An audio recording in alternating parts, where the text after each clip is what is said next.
Whoa. Hey, Corny. It's good to see me, isn't it? Yeah, and so in case anybody's wondering what's happening right now, yes, Corny is dressed as a flying monkey. He has wings, he has ears, and he does his own stunt work now, apparently. I'm going all in. Somewhere in Oz, there's a union rep wondering why I'm late for my shift. Today we are reviewing the hit musical turned movie, Wicked. And listen, I did my homework. I didn't just watch the movie, I unleashed my inner Broadway star. I have written an original song just for this review. You made another music video? Corny, no. We don't have time for that. We need to do this review. Too bad. Already happening, so strap in and grab your popcorn. Play that clip, DJ. No, DJ, don't do that. Good morning, movie pals. It's Corny, butter to the brim. Your popcorn star of cinema with jokes both light and dim. We've sailed Titanic, sang Moana, Beetlejuice went blue. Jurassic Chase, Dark Knight, brooded K-pop hunters too. But today, Emerald Hooray, our hearts and brains are humming. It's wicked time in Oz, my friends, two flying monkeys drumming. Ariana's Glinda, sparkle bright old bubbles, bows and bliss. Cynthia's Elphaba, green queen, belting truth like this. They're witches in the city, off to school and swapping snark.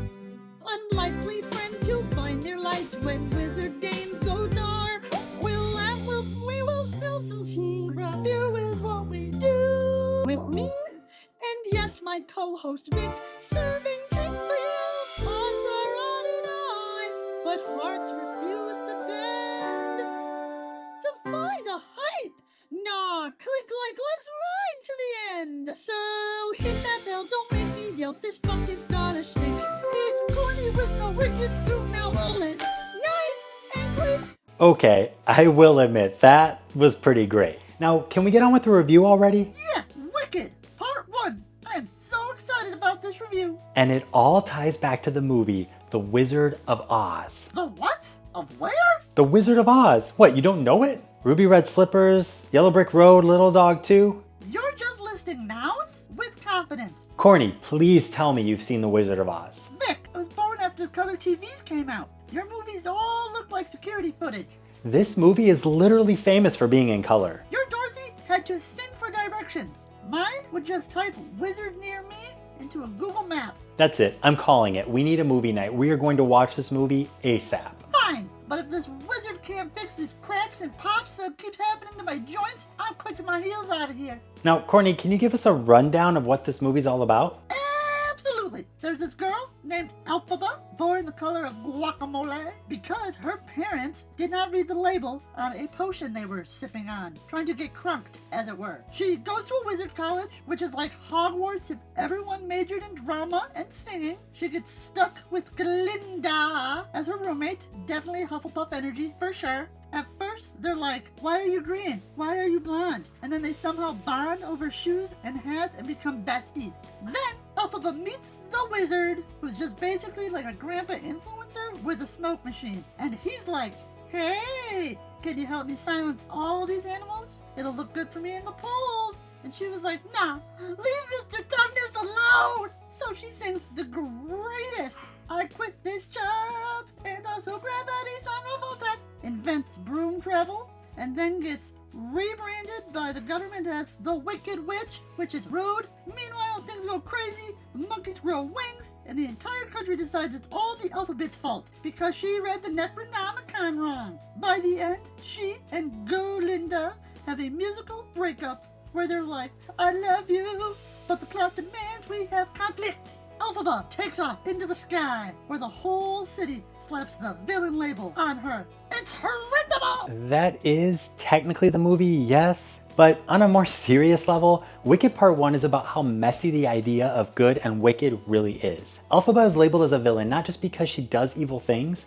but because she stands up to a corrupt system and refuses to be quiet about injustice. The story shows how easy it is for people in power like the Wizard or Madame Morrible to twist the truth use spectacle, and turn a whole country against someone who threatens their control. At its core, Wicked asks what it really means to be good. Is it all about following the rules or doing the right thing even when everyone boos you for it? It reminds us to question the stories we're told, listen to the people who are labeled wicked, and have the courage to stand up to those who don't have a voice. It's crazy how deep this movie gets. That's confusifying. Oh, totally. And fun fact, Wicked the Musical is actually based on a book series. Book series? Like the things I used to hold up my coffee table? Kind of. It starts with a novel called Wicked by Gregory Maguire. It was published in 1995, and in this book, he retells the story of Oz from Elphaba's point of view. And that book became part of a 4-book series called The Wicked Years. Wicked from 1995, Son of a Witch in 2005, Lion Among Men in 2008, and then Out of Oz came out in 2011. That doesn't even include the original run of books written by L. Frank Baum. Yep. Then they adapted the Wicked book into a Broadway musical. Music and lyrics by Stephen Schwartz, and the script was by Winnie Holtzman. It opened in 2003 and has been running ever since with songs like Popular and Defying Gravity. Vicky? Can I call you Vicky? It's a bit perky. I'm gonna call you Vicky, and you can call me Corny. That is your name. Let's not quarrel. Now, Vicky, what's your favorite song in the movie? My favorite song has to be Defying Gravity. That's the moment Elphaba finally stops trying to fit in and chooses her own path, even if everyone is turning against her. The way the song builds, the way the camera rises with her, it feels huge and personal all at the same time, and it really locks in her transformation. What kind of broom do you think she was using? Nimbus 2000 or Clean Sweep 85? I'm partial to the Firebolt myself, as it doesn't lean to the left like the third-party brands. And you know, something I really want to shout out is the fact that they sang a ton of this movie live on set, not just in the recording booth. That still feels illegal to me. How were they able to do all of that and not pass out? They had to build the whole shoot around it. The actors were wearing hidden wireless mics in their costumes, and they had extra boom mics floating just out of frame. There were clean vocal feeds going straight to the sound team in another room while they were acting and dancing. So when Cynthia Erivo is belting or Ariana Grande is doing all those crazy vocal flips, that's their actual take from the moment, breath, strain, emotion, and all. Meanwhile, I climbed one flight of stairs and I need an intermission. So Corny, what's your favorite song in the movie? Popular for sure. That's the scene where Glinda looks at Elphaba like she's shed unbuttered popcorn and says, "Nope, we're adding butter and a whole new social life to this girl. She's getting Glindified." If somebody did that to me, I would complain, pretend I hate makeovers, and then immediately ask, "So how many followers do I got now?"